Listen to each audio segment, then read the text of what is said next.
मुंशी प्रेमचंद की कहानी डिमॉन्स्ट्रेशन। महाशय गुरु प्रसाद जी रसिक जीव हैं।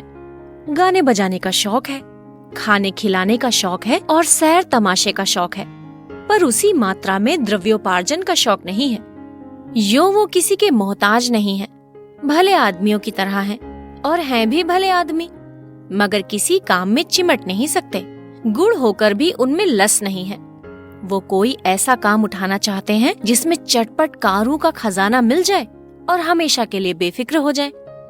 बैंक से छमाही सूद चलाए, खाएं और मजे से पड़े रहें। किसी ने सलाह दी, नाटक कंपनी खोलो। उनके दिल में बात जम गई। मित्रों को लिखा, मैं ड्रामेटिक कंपनी खोलने जा रहा हूँ, आप लोग ड्रामे लिखना शुरू कीजिए। कंपनी का प्रोस्पेक्टस बना। कई महीने उसकी खूब चर्चा रही। कई बड़े बड़े आदमियों ने हिस्से खरीदने के वादे किए, लेकिन ना हिस्से बिके ना कंपनी खड़ी हुई। हाँ, इसी धुन में गुरु प्रसाद ने एक नाटक की रचना कर डाली और ये फिक्र हुई कि इसे किस कंपनी को दिया जाए। लेकिन ये तो मालूम ही था कि कंपनी वाले एक ही घाघ होते हैं। फिर हर एक कंपनी में उसका एक नाटककार भी होता है। वो कब चाहेगा कि उसकी कंपनी में किसी बाहरी आदमी का प्रवेश हो। वो इस रचना में तरह तरह के ऐब निकालेगा और कंपनी के मालिक को भड़का देगा। इसलिए प्रबंध किया गया कि मालिकों पर नाटक का कुछ ऐसा प्रभाव जमा दिया जाए कि नाटककार महोदय की कुछ दाल न गल सके। 5 सज्जनों की एक कमेटी बनाई गई। उसमें सारा प्रोग्राम विस्तार के साथ तय किया गया और दूसरे दिन 5 सज्जन गुरु प्रसाद जी के साथ नाटक दिखाने चले।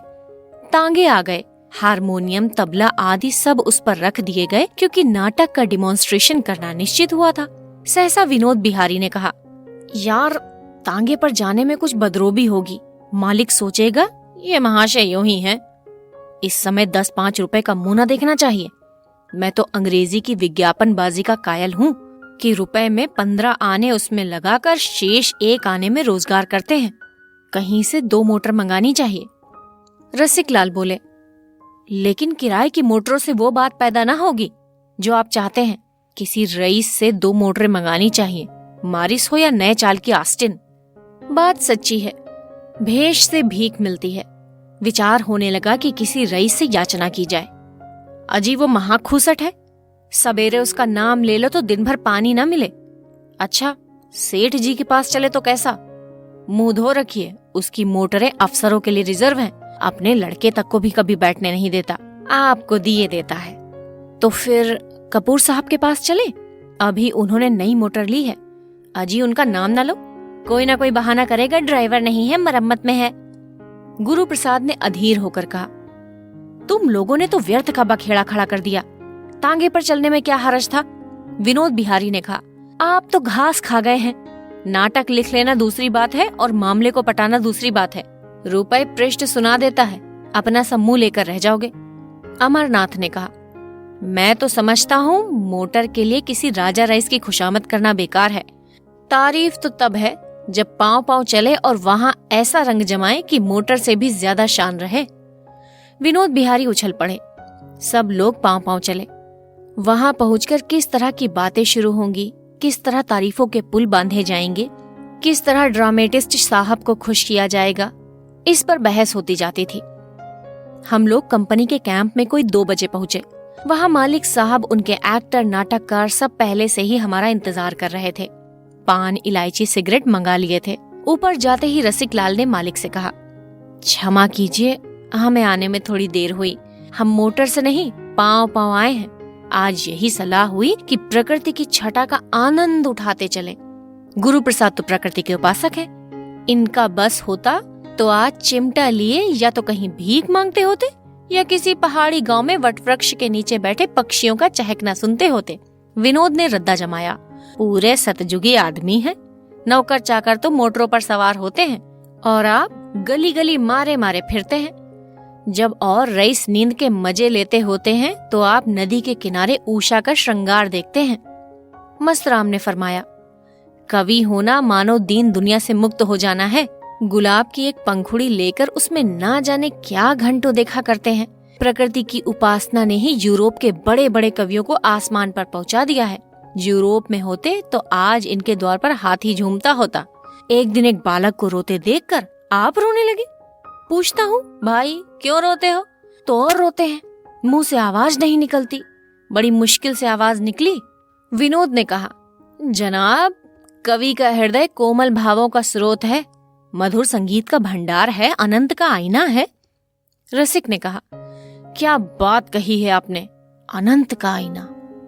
वाह, कवि की सोहबत में आप भी कवि हुए जा रहे हैं। गुरु प्रसाद ने नम्रता से कहा, मैं कवि नहीं हूँ और ना मुझे कवि होने का दावा है। आप लोग मुझे जबरदस्ती कवि बनाए देते हैं। कवि सृष्टि की वो अद्भुत रचना है जो पंचभूतों की जगह 9 रसों से बनती है। मस्तराम ने कहा, आपका यही एक वाक्य है जिस पर सैकड़ों कविताएं न्यौछावर हैं। सुनी आपने रसिक लाल जी, कवि की महिमा याद कर लीजिए, रट डालिए। रसिक लाल ने कहा, कहाँ तक याद करें भैया, ये तो सूक्तियों में बात करते हैं और नम्रता का ये हाल है कि अपने को कुछ समझते ही नहीं। महानता का यही लक्षण है, जिसने अपने को कुछ समझा वो गया। आप तो अब खुद ही सुनेंगे, इस ड्रामे में अपना हृदय निकाल कर रख दिया है। कवियों में जो एक प्रकार का अल्हड़पन होता है, उसकी आप में कहीं गंध भी नहीं। इस ड्रामे की सामग्री जमा करने के लिए आपने कुछ नहीं तो 1000 बड़े बड़े पोथों का अध्ययन किया। वाजिद अली शाह को स्वार्थी इतिहास लेखकों ने कितना कलंकित किया है, आप लोग जानते ही हैं। उस लेख राशि को छांटकर उसमें से सत्य के तत्व खोज निकालना आप ही का काम था। विनोद ने कहा, इसलिए हम और आप दोनों कलकत्ता गए और वहाँ कोई 6 महीने मटिया बुर्ज की खाक छानते रहे। वाजिद अली शाह की हस्तलिखित एक पुस्तक की तलाश की। उसमें उन्होंने खुद अपनी जीवन चर्चा लिखी है। एक बुढ़िया की पूजा की गई, तब कहीं जाके 6 महीने में किताब मिली। अमरनाथ ने कहा, पुस्तक नहीं, रत्न है। मस्तराम ने कहा, उस वक्त तो उसकी दशा कोयले की थी। गुरु प्रसाद ने उस पर मोहर लगाकर अशरफी बना दिया। ड्रामा ऐसा चाहिए कि जो सुने दिल हाथों से थाम ले, एक एक वाक्य दिल में चुभ जाए। अमरनाथ ने कहा, संसार साहित्य के सभी नाटकों को आपने चाट डाला और नाट्य रचना पर सैकड़ों किताबें पढ़ डाली। विनोद ने कहा, जभी तो चीज भी लासानी हुई है। अमरनाथ ने कहा, लाहौर ड्रामेटिक क्लब का मालिक हफ्ता भर यहाँ पड़ा रहा, पैरों पड़ा कि मुझे ये नाटक दे दीजिए, लेकिन आपने न दिया। जब एक्टर ही अच्छे नहीं तो उनसे अपना ड्रामा खिलवाना, उसकी मिट्टी खराब कराना था। इस कंपनी के एक्टर माशाअल्लाह अपना जवाब नहीं रखते और इस नाटककार की सारे जमाने में धूम है। आप लोगों के हाथ में पड़कर ये ड्रामा धूम मचा देगा। विनोद ने कहा, एक तो लेखक साहब खुद शैतान से ज्यादा मशहूर हैं, ऊपर से यहाँ के एक्टरों का नाट्य कौशल, शहर लुट जाएगा जी। मस्तराम ने कहा, रोज ही तो किसी न किसी कंपनी का आदमी सिर पर सवार रहता है, मगर बाबू साहब किसी से सीधे मुंह बात नहीं करते। विनोद ने कहा, बस एक कंपनी है जिसके तमाशे के लिए दिल बेकरार रहता है, नहीं तो और जितने ड्रामे खेले जाते हैं 2 कौड़ी के। मैंने तमाशा देखना ही छोड़ दिया। गुरु प्रसाद ने कहा, नाटक लिखना बच्चों का खेल नहीं है, खून जिगर पीना पड़ता है। मेरे ख्याल में एक नाटक लिखने के लिए 5 साल का समय काफी नहीं, बल्कि अच्छा ड्रामा जिंदगी में एक ही लिखा जा सकता है।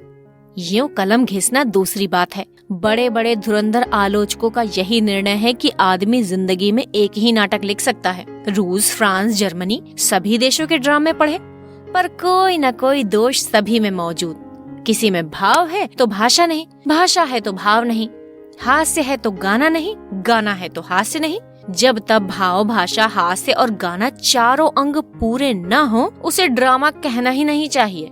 मैं तो बहुत ही तुच्छ आदमी हूँ, कुछ आप लोगों की सोहबत में शुद्ध आ गई, मेरी रचना की हस्ती ही क्या, लेकिन ईश्वर ने चाहा तो ऐसे दोष आपको न मिलेंगे। विनोद ने कहा, जब आप उस विषय के मर्मज्ञ हैं तो दोष रह ही कैसे सकते हैं। रसिक लाल ने कहा, 10 साल तक तो आपने केवल संगीत कला का अभ्यास किया, घर के हजारों रुपए उस्तादों को भेंट कर दिए, फिर भी दोष रह जाए तो दुर्भाग्य है। रिहर्सल शुरू हुआ और वाह वाह वाह का तार बंधा। कोरस सुनते ही एक्टर और प्रोपाइटर और नाटककार सभी मानो जाग पड़े। भूमिका ने उन्हें विशेष प्रभावित किया था, पर असली चीज सामने आते ही आंखें खुली। समा बंध गया। पहला सीन आया। आंखों के सामने वाजिद अली शाह के दरबार की तस्वीर खिंच गई। दरबारियों की हाजिर जवाबी और फड़कते हुए लतीफे, वाह वाह, क्या कहना है, क्या वाक्य रचना थी, क्या शब्द योजना थी। रसों का कितना सुरुचि से भरा हुआ समावेश था। तीसरा दृश्य हास्यमय था। हंसते हंसते लोगों की पसलियां दुखने लगी। स्थूलकाय स्वामी की संयत अविचलता भी आसन से डिग गई। चौथा सीन करुणाजनक था। हास्य के बाद करुणा, आंधी के बाद आने वाली शांति थी। विनोद आंखों पर हाथ रखे सिर झुकाए जैसे रो रहे थे। इसी तरह सीन पर सीन और अंक पर अंक समाप्त होते गए, यहाँ तक कि जब रिहर्सल समाप्त हुआ तो दीपक बुझ चुके थे। सेठ जी अब तक बैठे सोंठ बने हुए थे। ड्रामा समाप्त हो गया, पर उनके मुखार विंद पर उनके मनोविचार का लेश मात्र भी आभास न था। जड़ बैठे हुए थे, न मुस्कुराहट, न कौतूहल, न हर्ष, न कुछ। विनोद बिहारी ने मामले की बात पूछी, तो इस ड्रामे के बारे में श्रीमान की क्या राय है? सेठ जी ने उसी विरक्त भाव से उत्तर दिया, मैं इसके विषय में कल निवेदन करूंगा। कल यहीं भोजन कीजिएगा। आप लोगों के लायक भोजन क्या होगा, उसे केवल विदुर का साग समझकर स्वीकार कीजिएगा। पंच पांडव बाहर निकले। तुम्हारे खुशी के सबकी बाँछें खिली जाती थी। विनोद ने कहा, 5,000 की थैली है, नाक नाक बद सकता हूँ। अमरनाथ ने कहा, 5,000 की है कि 10, ये तो नहीं कह सकता, पर रंग खूब जम गया। रसिक ने कहा, मेरा अनुमान तो 4,000 का है। मस्तराम ने कहा, और मेरा विश्वास है कि 10,000 से कम तो वो कहेगा ही नहीं। मैं तो सेठ के चेहरे की तरफ ध्यान से देख रहा था। आज ही कह देता, पर डरता था कहीं ये लोग अस्वीकार न कर दे। उसके होठों पर तो हंसी न थी, पर मग्न हो रहा था। गुरु प्रसाद ने कहा, मैंने पढ़ा भी तो जी तोड़कर। विनोद ने कहा, ऐसा जान पड़ता था कि तुम्हारी वाणी पर सरस्वती बैठ गई है। सभी की आंखें खुल गईं। रसिक ने कहा, मुझे उसकी चुप्पी से जरा संदेह होता है। अमर ने कहा, आपके संदेह का क्या कहना, आपको ईश्वर पर भी संदेह है। मस्तराम ने कहा, ड्रामेटिस्ट भी बहुत खुश हो रहा था। 10-12 हजार का वारा न्यारा है भाई, आज इस खुशी में एक दावत होनी चाहिए। गुरु प्रसाद ने कहा, अरे तू कुछ बोहनी बट्टा हो जाए। मस्तराम ने कहा, जी नहीं, तब तो जलसा होगा, आज दावत होगी। विनोद ने कहा, भाग्य के बली हो तुम गुरु प्रसाद। रसिक लाल ने कहा, मेरी राय है जरा ड्रामेटिस्ट को गांठ लिया जाए, मुझे उसका मौन भयभीत कर रहा है। मस्तराम ने कहा, आप तो वही हैं, वो नाक रगड़ कर रह जाए तब भी ये सौदा होकर रहेगा। सेठ जी बचकर निकल नहीं सकते। विनोद ने कहा, हम लोगों की भूमिका भी तो जोरदार थी। अमर ने कहा, उसी ने तो रंग जमा दिया, अब कोई छोटी रकम कहने का उसे साहस ना होगा। अभिनय। रात को गुरु प्रसाद के घर मित्रों की दावत हुई। दूसरे दिन कोई 6 बजे 5 आदमी सेठ जी के पास जा पहुंचे। संध्या का समय हवाखोरी का है। आज मोटर पर न आने के लिए बना बनाया बहाना था। सेठ जी आज बेहद खुश नजर आते थे। कल की वो मुहर्रमी सूरत अंतर्धान हो गई थी। बात बात पर चहकते थे, हंसते थे, जैसे लखनऊ का कोई रईस हो। दावत का सामान तैयार था। मेजों पर भोजन चुना जाने लगा। अंगूर, संतरे, केले, सूखे मेवे, कई किस्म की मिठाइयाँ, कई तरह के मुरब्बे, शराब आदि सजा दिए गए और यारों ने खूब मजे से दावत खाई। सेठ जी मेहमान नवाजी के पुतले बने हुए हर एक मेहमान के पास आ आकर पूछते, कुछ और मंगाऊं? कुछ तो और लीजिए, आप लोगों के लायक भोजन यहाँ कहाँ बन सकता है।